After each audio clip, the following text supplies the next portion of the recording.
শুরুতেই তোমাকে একটা কথা বলি, এই পৃথিবীর সকলের কাছে তুমি ভালো হওয়ার চেষ্টা করো না। তুমি চাইলেও এই পৃথিবীর সকলের কাছে ভালো হতে পারবে না। আজ পর্যন্ত কেউ তা পারেনি, আর তুমিও পারবে না। যদি সৎ হতে হয়, যদি ভালো হতেই হয়, তাহলে নিজের কাছে হও, নিজের পিতামাতার কাছে হও। কিছু কিছু জিনিস, কিছু কিছু আদর্শ মেনে চলা উচিত। তার মধ্যে একটি আদর্শ হলো বন্ধুদের সাথে কখনো বিশ্বাসঘাতকতা করবে না।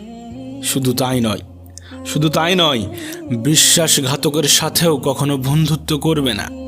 নিজের মধ্যে একটা জিনিস থাকা খুবই প্রয়োজন, খুবই জরুরি, আর তা হলো সৎ সাহস। যদি ভুলকে ভুল এবং ঠিককে ঠিক বলার সাহস তোমার মধ্যে না থাকে, তাহলে তোমার মধ্যে সৎ সাহস এবং ক্ষমতা কোনোটাই নেই। তোমার সাথে তোমার রবের সম্পর্ক সব থেকে বেশি গভীর হওয়া উচিত। এই পৃথিবীতে এমন একটা সম্পর্ক থাকা অত্যন্ত জরুরি,